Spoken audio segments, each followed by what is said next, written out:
Olá, o IDS Opina vai conversar com uma das pessoas que mais trabalha, batalha pela educação no Brasil, como apoiadora de organizações que atuam nessa área e também como interlocutora de diversos agentes, atores da área educacional. E também, eu não posso deixar de frisar, a importância da ação de NECA Setúbal na área ambiental e o seu apoio a alguns atores importantíssimos nessa área, inclusive a ex-ministra Marina Silva, e o seu apoio na construção do Partido Rede, que hoje tem diversos integrantes importantíssimos e vários deles, não só a ex-ministra Marina, cotados para ocupar novamente o ministério e o centro das decisões nessa área ambiental e também na área de educação.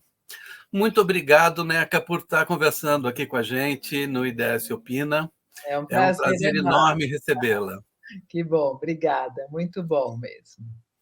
Neca, nós estamos num momento de transição, né? Um Sim, momento em que nós vamos ter um novo governo, novas políticas, novas metas, né? Nós estamos vendo na área ambiental o presidente eleito, Luiz Inácio Lula da Silva, indo para a COP27, o que é uma sinalização muito boa para não só para os brasileiros, mas para o mundo, de que o Brasil volta a ser um protagonista nessa área. Mas nós temos um outro protagonismo que na verdade, nós não temos um outro protagonismo que nós precisamos ter, que é da educação. Fala-se muito do retrocesso no período da pandemia, com as dificuldades com o ensino à distância, principalmente o ensino público à distância, no ensino fundamental, mas o Brasil já tinha grandes déficits na educação antes desse período, né? Então, agora nós temos que não apenas resolver esse déficit mais recente, mas resgatar uma situação que já vem de décadas, né? Qual é a tua visão dessa transição? Como é que a gente consegue trabalhar todos esses déficits ao mesmo tempo? nossa. Bom, é um enorme desafio que está colocado, não só para os profissionais e pessoas que militam na educação, mas para toda a sociedade brasileira. Acho que é importante que você colocou que a educação já vinha, antes da pandemia, tendo as suas questões, especialmente em relação à qualidade do ensino. Dando um passinho para trás só, eu acho que é muito importante a gente deixar claro que, a partir da Constituinte, a partir dos governos democráticos, o Brasil, enquanto a sociedade brasileira, os seus governos, fizeram um enorme esforço para colocar todas as crianças na escola, universalizar o ensino fundamental, trazer a abertura de educação infantil, de creches, de escolas de educação infantil, e até o final do ensino médio, né? Então, foi uma série de iniciativas a partir do governo Fernando Henrique, com o governo Lula dando um salto muito grande, especialmente com o ministro Fernando Haddad na área de educação, e depois continuando com a Dilma. Então, assim, o buraco era muito fundo. Enquanto países da Europa e dos Estados Unidos já tinham resolvido as suas questões, ou tenham dado grandes saltos na década de 70, e aí Estados Unidos, alguns países da Europa que ainda não tinham universalizado o ensino médio, a Coreia, o Brasil não fez essa opção na década de 70. Então, nós chegamos na década de 90 com um enorme buraco, um déficit educacional de escolaridade muito grande. Eu falo isso porque é importante a gente ter em conta que a gente deu um salto muito grande em todos os níveis de educação a partir do início dos anos 90, com o governo Fernando Henrique.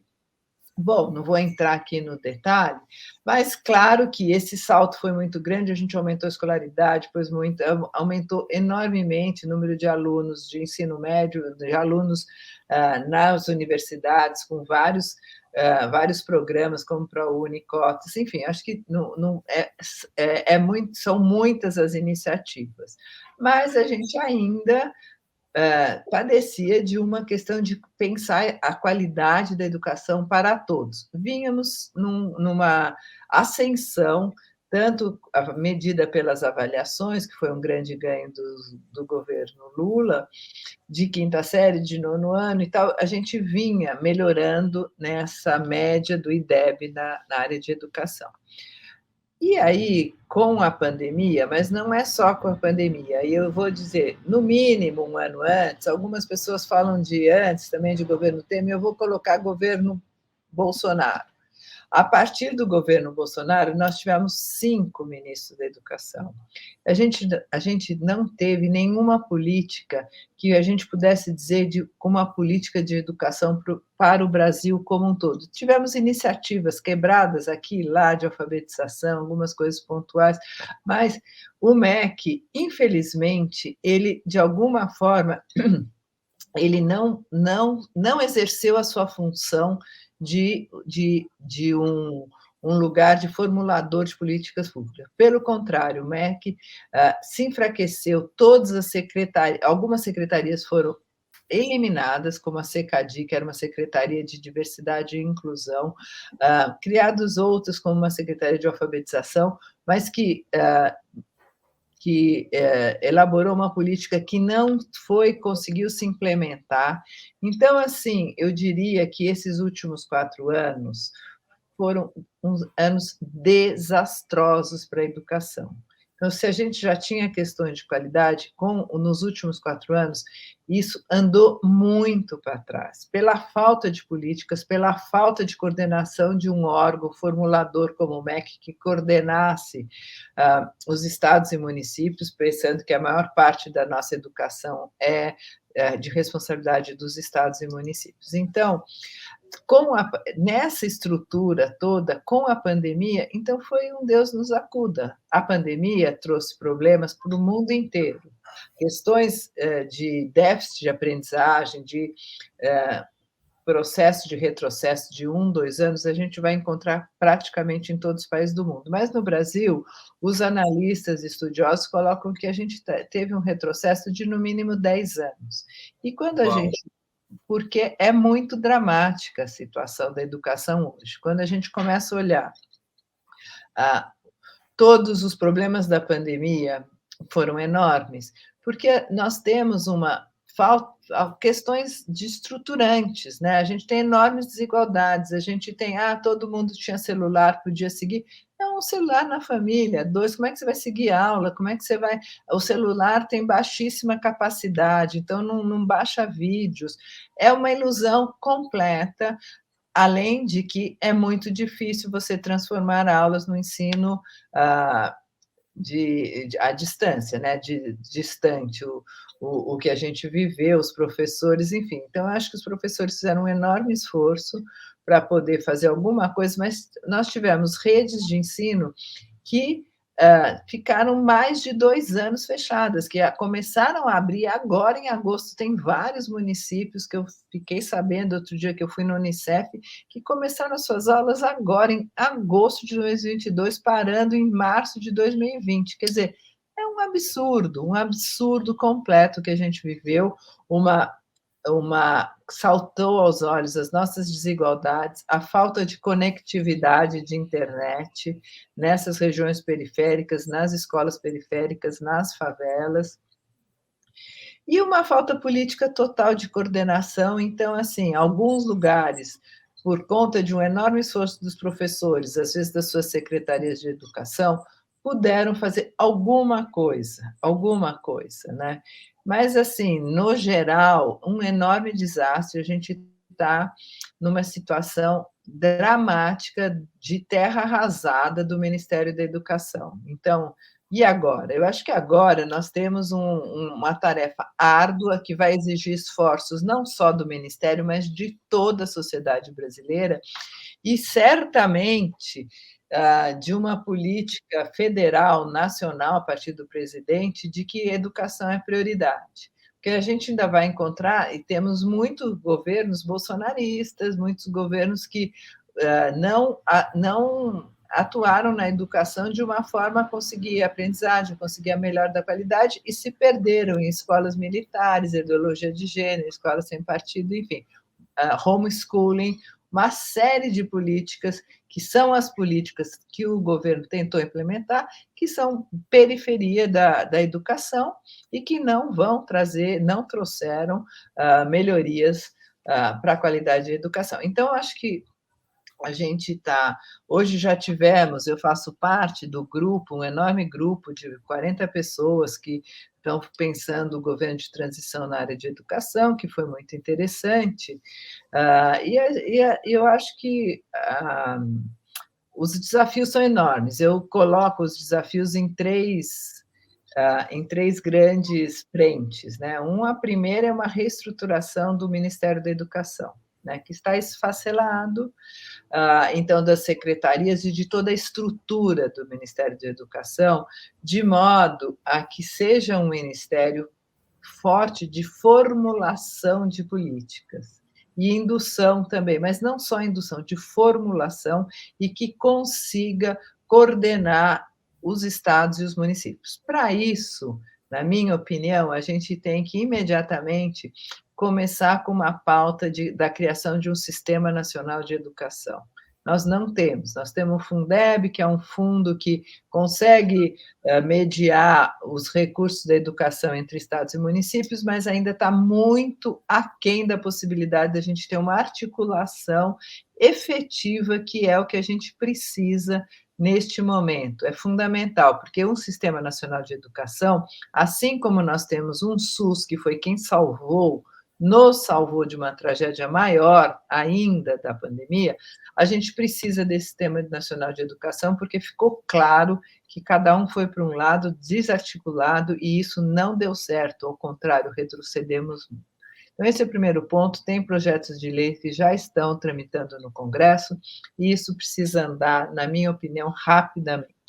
O segundo eixo, a gente tem que impedir retrocessos novos, porque já tivemos muito retrocessos, e avançar no que a gente já conseguiu de políticas que estão paradas, mas que já estão desenhadas, né? Então, quando eu falo impedir retrocessos, é porque a gente ainda tem muitos governos que são governos eleitos no eixo bolsonarista. E não quer dizer que sejam todos ruins e que não vão trazer educação. Não, eles podem.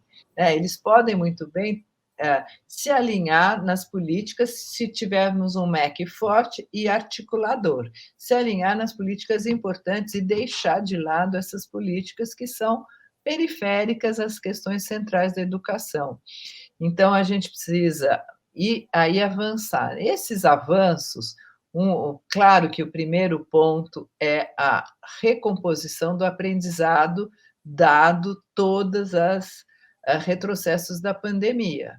Então, aí a gente tem uma série de políticas fundamentais, mas que com o eixo no aprendizado, mas que a gente tem que trazer junto um olhar da saúde mental, um olhar da saúde emocional, um olhar do diálogo, das questões básicas de democracia, de escuta, de olhar, porque, assim, nós temos uma pandemia que trouxe muitos problemas e consequências e sequelas na saúde emocional e mental das crianças e dos professores. Então, isso tem que ser lidado, tem que ser enfrentado, porque senão não vamos conseguir aprendizado, se a criança está dispersa, se a criança perdeu os limites, se a criança não consegue ter disciplina porque passou 2 anos em casa. Então, enfim, e nós acumulamos com a pandemia uma eleição muito agressiva e que a gente está vendo relatos nas escolas de brigas de crianças que de 5, 6 anos que nem sabem o que estão falando e estão reproduzindo uma fala de seus pais e brigando entre si, brigando a tapa. E professores. Então, assim, é grave e a gente tem que encarar isso para conseguir uma melhor aprendizado. Dentro desse bloco de aprendizado, assim, a questão da alfabetização é crucial. Infelizmente, a gente já vinha avançando muito, retrocedemos e com isso, como as crianças não repetiram de ano, o que está correto, na minha opinião, mas a gente tem criança que passou do terceiro ano para o sexto sem ter alfabetizado completamente. Então é trágico, porque o professor do sexto ano, que são de várias disciplinas, não quer alfabetizar, ele nem sabe alfabetizar.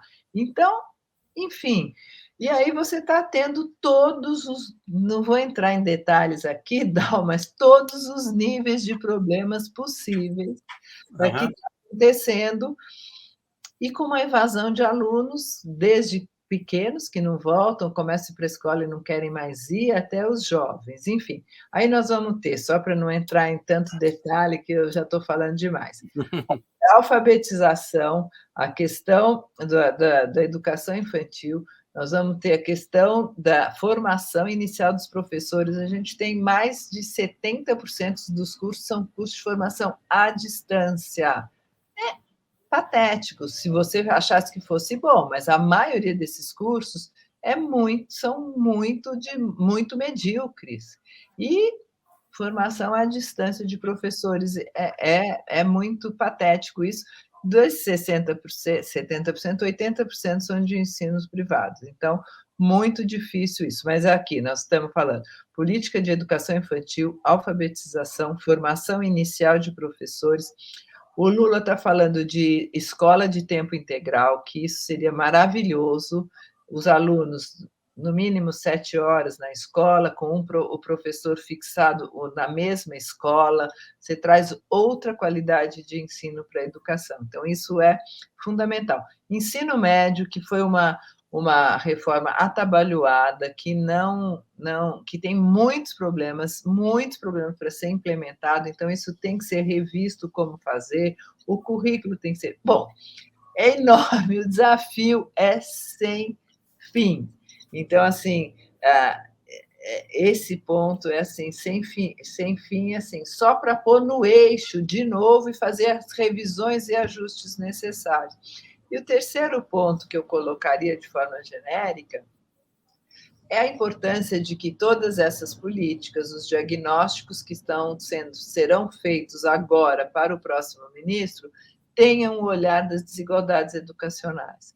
Nós não podemos mais continuar atuando com médias, que é o que o IDEB faz. O IDEB foi maravilhoso, demos um salto de qualidade, porque ter uma transparência, possível comparar, dar uma continuidade de como estão as escolas, os alunos e tudo isso. Mas agora a gente tem que avançar, porque o que acontece com o IDEB, a média, pode fazer com que os que são melhores vão melhorando. E aí a média melhora, mas os de baixo continuam embaixo, não sai do lugar. Então, a gente vai conseguir avançar se a gente não encarar a questão das desigualdades educacionais, enfrentando isso, que são desigualdades de nível socioeconômico, desigualdades raciais e de gênero. Então, a gente já tem estudos e pesquisas mostrando essas desigualdades e como as crianças que estão no quintil mais pobre, mais baixo, de nível socioeconômico, são, na sua maioria, crianças negras, pretos e pardos, e são as crianças que têm o menor índice no IDEB. Então, assim, problema não faltará para esse próximo ministro, por isso é que eu falo que não se trata apenas de uma missão de um ministério. Ele tem que ser nós temos que ter um articulador, um político que traga a sociedade como um todo, porque nós vamos precisar de todo mundo para conseguir vencer essa batalha da educação, se a gente quiser mesmo que a educação esteja no centro das pautas. Neca, fala um pouco mais sobre o que seria um sistema único de educação. Olha, eu acho que o modelo, claro que a educação tem as suas especificidades, mas o modelo para a gente entender e para um entendimento maior, sem entrar nos detalhes, né, das questões mais educacionais, é o SUS, que é um Sistema Único de Saúde, onde se articula, você define com clareza os papéis e responsabilidades de cada ente federado, do nível federal, do nível estadual e do nível municipal. Porque o que acontece hoje? Muitas políticas vão direto para a escola, direto, não, às vezes não passa nem pelo município, ou vão direto pelo município, está desarticulada com o Estado. Então, você tem um acúmulo de, às vezes, sobreposições de políticas no mesmo município, às vezes na mesma escola, e falta de outros, sabe? Então, você tem uma desarticulação, não tem uma clareza da importância do papel do MEC para além do balcão do FNDE, porque o FNDE trabalha transportes, merenda, construção de escolas, maravilha, preciso, importantíssimo, mas o MEC tem que ser mais do que isso, sabe? Então, para que ele tenha essa autoridade, precisa ter essa definição mais clara de como no sistema nacional de educação, que é o que a gente tem na saúde, no sistema de saúde, né? E qual é o teu nível de otimismo em relação à nossa capacidade de enfrentar esses desafios? Olha, eu sou otimista, né, e acho que hoje essa reunião, diferentes pessoas, eu acho que sim, são pessoas que não desistiram da educação, né, são fundações, professores que estão nas universidades, institutos, secretários de educação, deputados, não desistiram. Então acho que a gente tem uma militância na área de educação de pessoas que realmente acreditam na educação, e lógico, tem os seus interesses, não quero ser ingênua aqui, mas eu acho que a capacidade que a gente vai ter de reconstrução e de conseguir, né, colocar o país, não será em 4 anos, não será em 4 anos, mas num alinhamento, e se a gente conseguir uma continuidade deste alinhamento, né, nos próximos 10 anos, a gente consegue enfrentar esse desafio da educação. Tirar 10 anos de atraso em 10 anos? Eu acho que é isso, entendeu? Porque, assim, porque não é só tirar 3, 4 anos, né, de atraso, 4 em 10, é que esses 4 jogaram para trás, né? Quase que mais 10. Então, é tirar 10 em 10, né? Mas é um enorme desafio, porque a gente tem que ter essa clareza, e temos, né, que a educação sozinha não vai mudar, não vai resolver todas as questões das desigualdades sociais, né? A gente agora mesmo saiu um estudo interessante de economistas brasileiros que estão na Universidade de Zurique, e mostrando que alunos, estudantes oriundos de escolas de ensino superior, né, da mesma universidade, no mesmo estatuto, vamos dizer, status, estudantes que vêm de uma classe média alta, ou de ambientes e contextos mais enriquecedoras, não no sentido só financeiro, mas cultural, redes sociais e tudo isso, ganham muito mais do que estudantes que saem de uma periferia, de uma favela, e vão para o mercado de trabalho, né? Então, assim, as nossas desigualdades são enormes. Sem educação não vamos romper esse ciclo de problemas, mas a educação sozinha também não, né? Ela vai trazer que algumas lideranças furam e tudo, mas ainda não trazem a sociedade como um todo, né, para uma maior ou uma menor desigualdade, né, uma maior equidade, né? Então, o desafio é enorme, enorme. Você falou, ano passado, da questão da formação dos professores, né? Eu acho que esse também é um grande desafio a ser enfrentado, não é, Neca? Enorme, enorme Porque desafio. o Eu sempre cenário falo que o não é bom. não é bom, e o tamanho da qualidade da nossa educação está diretamente relacionado à formação dos professores, não existe milagre aqui, né? Não adianta você achar que os alunos vão aprender sozinhos, especialmente quando a gente tem 80% da população que está na escola pública, desses 80, no mínimo 50 em alta vulnerabilidade, né? Especialmente atualmente. Então, da onde vem esse aprendizado? Aonde tem essa capacidade de se apropriar do conhecimento? É da escola, né? Totalmente da escola. Então, se a gente não tem bons professores, não existe milagre, não existe milagre. A gente ainda não está no nível de autoaprendizado, do aluno aprender a aprender sozinho, buscar, não.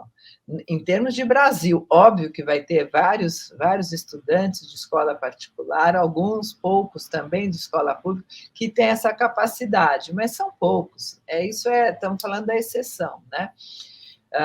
Então, a formação inicial é assim, fundamental. A gente já teve programas interessantes de formação de professores do MEC, o IBID, se não me engano é IBID que chamava, que é um programa super interessante que juntava as universidades públicas com as escolas do sistema público, né, escola de educação básica, com uma formação interessante, com bolsa de estudos para fazer os estágios, enfim, tinha uma modelagem muito interessante, os resultados da avaliação são ótimos, né, porque aí você tem uma formação muito mais consistente desse professor, que teve um tutor da universidade, que acompanhou, ao mesmo tempo ele está com o pé dentro da sala de aula de verdade, um estágio que não é um estágio por forma, que alguém assina lá e ele nunca entrou na sala de aula.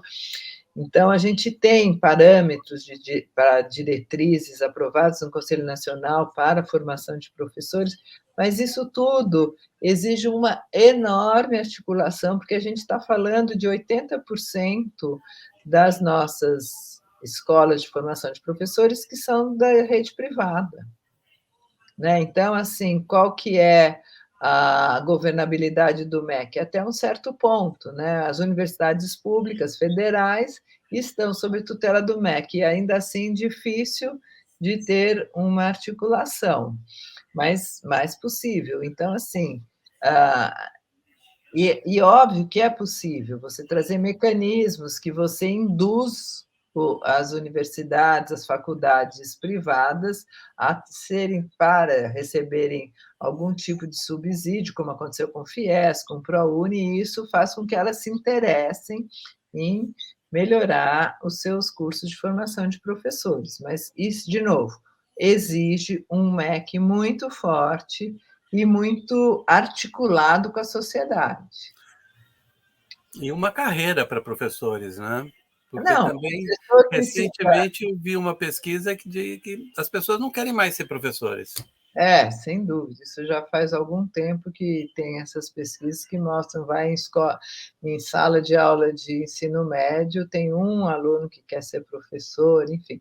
Você tem toda uma questão salarial, de carreira e de formação, né? Um bloco de 3 níveis que precisa ser atualizado. E aí eu diria também que tem outro ponto muito importante, que o novo Fundeb até incentiva, induz que os diretores das escolas sejam selecionados a partir de critérios técnicos, né? Porque hoje, se eu não estou enganada, 85% dos diretores são nomeados politicamente, né? Então, assim, isso é fatal, né? Não tem o que, né? É autoexplicativo o que acontece. Então, um sistema que híbrido, que você tem uma prova de seleção e às vezes uma eleição pela própria comunidade escolar ou só a prova, enfim, tem vários modelos. O pior modelo, com certeza, é a nomeação política, né? Com certeza. Neca Setúbal, que gostoso conversar com você. Isso me lembra os meus tempos do SEMPEC. Eu fui funcionário do Nossa, SEMPEC quanto uma época. tempo! A gente fez algumas coisas juntos, há muitos É anos. verdade. Né? 2005, 2006, Muito lá tempo. atrás. Mas educação é uma área que eu, como todo brasileiro, acho que considero fundamental. E a gente não pode desistir, não tem como desistir. Não Né? tem. Né? Agora mesmo eu estou com um neto de 6 anos, ele precisa ter um futuro. Eu falo sempre isso, tanto com a questão das desigualdades, mas vamos pegar com a educação. Não estamos falando que afeta apenas os alunos da escola pública, que já seria muito, só é por isso que são 80% dos nossos estudantes, crianças, adolescentes e jovens. Mas, para além disso, todos os demais alunos, crianças, jovens que estão na escola particular, mas São atingidos também por essa baixa qualidade, nós todos, né? Quando a gente tem uma insegurança, porque esses meninos se evadiram da escola e estão aí numa vida marginal à sociedade. Quando a gente vai num lugar, a gente até em São Paulo tem esse privilégio, mas já vai, eu falo, daqui a 10 anos a gente vai sentir todos esses retrocessos no restaurante que não vai ser bem atendido, na farmácia, no supermercado, né? Em tudo, todo isso, entendeu? Nas inseguranças. Então, assim, não é uma coisa que diz respeito às famílias que põem seus alunos, seus filhos na escola pública, diz respeito ao Brasil como um todo, porque a gente é atingido no cotidiano, no zelador do prédio, em tudo do nosso dia a dia. E, principalmente, num país que a produtividade é muito baixa, num país que não consegue formar pessoas para o seu mercado de trabalho, que não tem vagas que não conseguem ser preenchidas. Então, assim, é uma questão que diz respeito a todos nós, assim. Isso para mim é tão óbvio e me espanta a dificuldade que as pessoas têm de atender isso. Ah, sim, educação é prioridade, mas está nem aí, começa pelos políticos, que o discurso é que a educação é prioridade, mas na hora de efetivar isso, não faz com muita dificuldade, porque para dar voto precisa construir prédios, escolas, creches, isso dá voto, né? Pensar a formação de professores, enfrentar as desigualdades educacionais, são questões que não aparecem no curtíssimo prazo. Pois é, Neca, em um país que teve grandes pensadores de educação, que tem sempre foi capaz de gerar intelectuais importantes nessa área, a gente agora tem o desafio de reformar, reestruturar o país em direção ao futuro do século XXI. Muito obrigado pelo seu tempo, pela sua disponibilidade em conversar com o IDS Opina. Imagina, um prazer enorme. Muito obrigada a você, Dal. E é isso, seguimos juntos nessa reconstrução do país. Valeu, tchau, obrigada. Tchau. Tchau.